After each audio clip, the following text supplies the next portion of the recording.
You're watching CBS News Los Angeles, The Rundown. Hi there, I'm Jasmine Veal, and here's a look at your top stories. We have some developing news today out of LAX.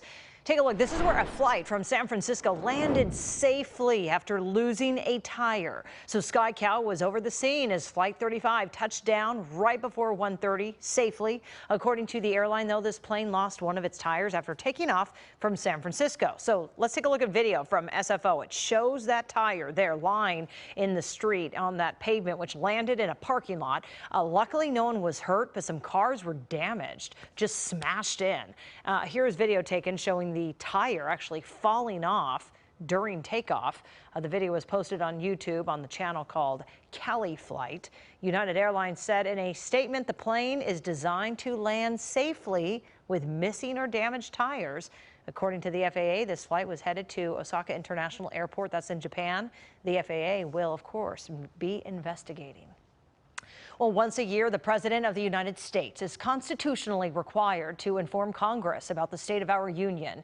And on the heels of Super Tuesday, President Biden will be doing that tonight for a third time, talking to lawmakers and the American people about where the country stands and what he still wants to accomplish while in office. We are joined by KCAL's Natalie Brand, live from Washington, D.C., with a preview of what to expect tonight. Natalie.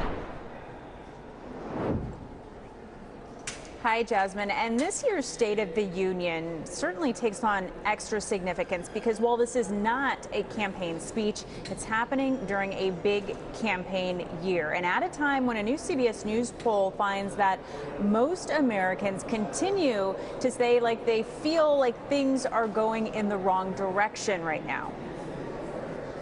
Mr. Speaker, the President of the United States. As President Biden steps before Congress and the American public tonight, the stakes are higher as he sells his vision for another 4 years. In a new CBS News poll, most Americans describe the country as divided. State of the Union is a catastrophe. Chaotic, disorganized. It's a mess. It's a mess. Facing low approval ratings, the president is expected to make the case the economy is improving. Tonight, he'll call on Congress to increase Medicare's ability to negotiate prescription drug prices and expand caps on prescription drugs. He'll also pitch raising the corporate minimum tax rate to 21%.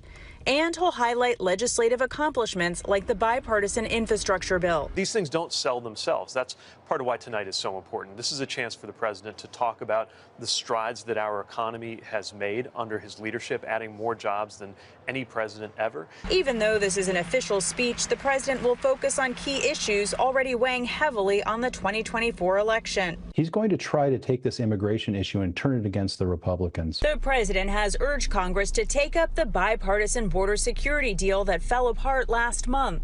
House Speaker Mike Johnson says the Biden administration let the problem get out of control. The white ribbons, what we're wearing today, is in honor of the Angel families. They're American citizens, American families who are losing family members to brutal murders and violence because illegal aliens are being allowed out into the streets. Another source of division, the fall of Roe versus Wade. Among the First Lady's guests tonight will be a Texas mother denied an abortion to end a high-risk pregnancy. Maria Shriver, the former First Lady of California, is another one of the First Lady's guests for her work on women's health and advocacy there. Senator Padilla, meanwhile, his office says he's invited a DACA recipient to join him to watch the speech to raise awareness about immigration reform. Jasmine?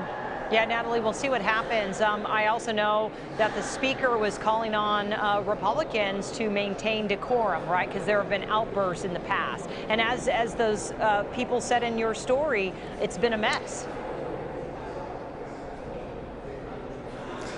That's right. There's been a big push here today to try to stress that message that there's a need to maintain decorum during such a high stakes, important speech. Even though there's so much disagreement across both sides, we're at kind of unprecedented levels of political division. There's a hope that at least tonight in the chambers that things remain calm and respectful.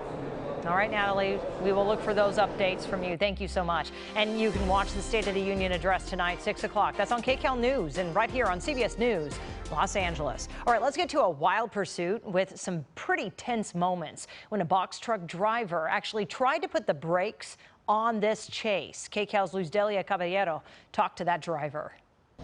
I'm Luz Delia Caballero. We are here in San Bernardino at the Mr. Tires warehouse, and the truck behind me may look familiar. Yesterday, we were covering that wild pursuit that spanned through 2 different counties, and this truck right here was initially clipped by a reportedly stolen Lowe's truck. The driver inside actually clipped this car. We're going to show you the damage. Initially, you can see the body damage. This is where it was initially clipped, and then it took out the mirror. Obviously, more front end damage and no grille.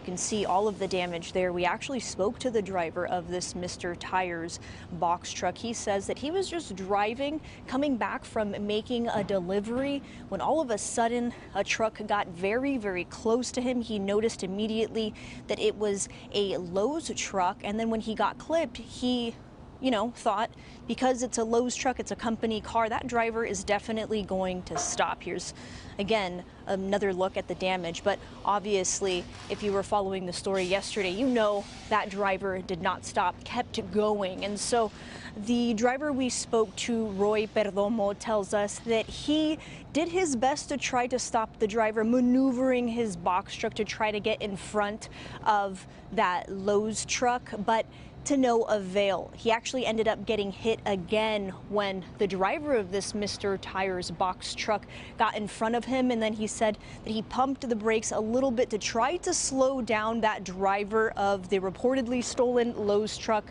But again, that didn't work. So he says the driver of the Lowe's box truck, again reportedly stolen, ended up hitting him right here. There was a third time where he tried to stop that truck, and he was hit at that lower bottom corner.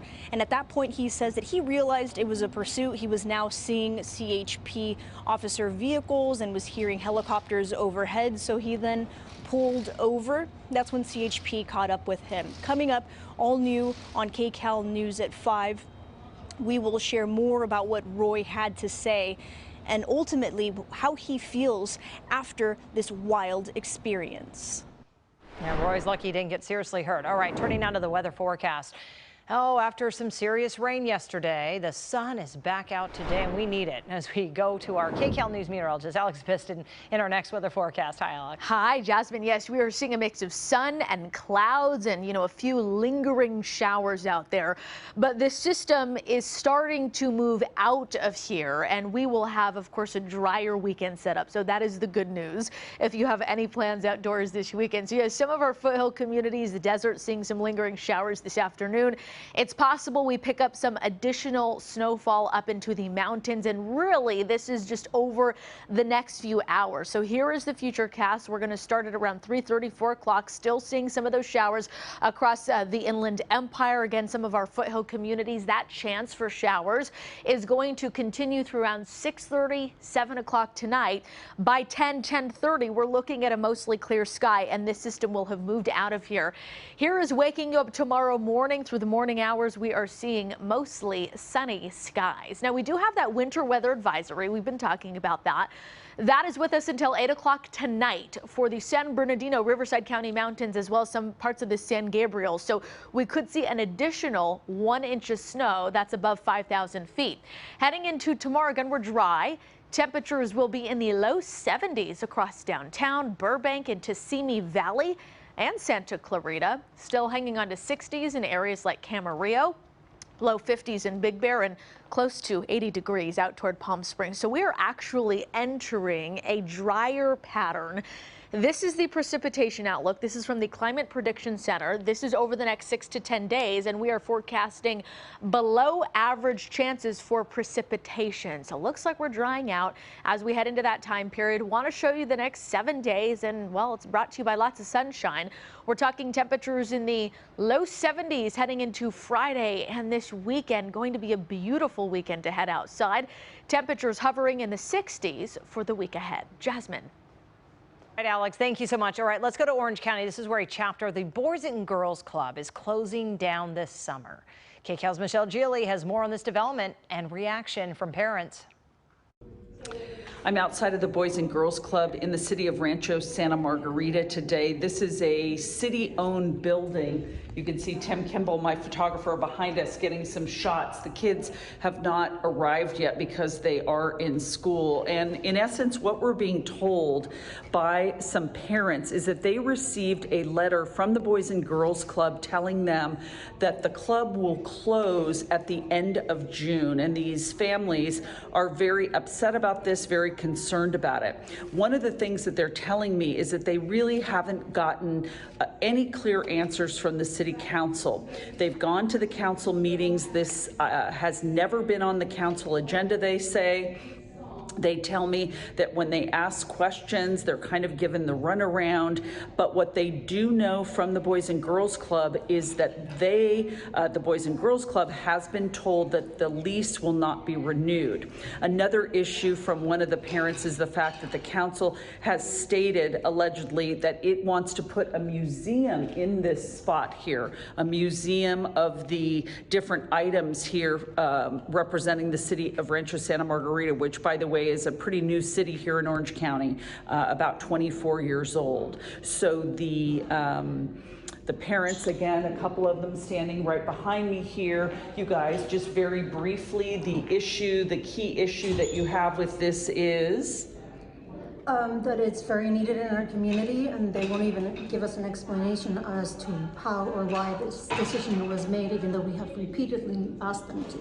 And Joe, you were telling me how affordable this is for so many families. Very affordable, and if you look at the cost of the after-school programs for the school, they've raised them from when our children were little, from $300 plus per month to over $500, close to $600 per month.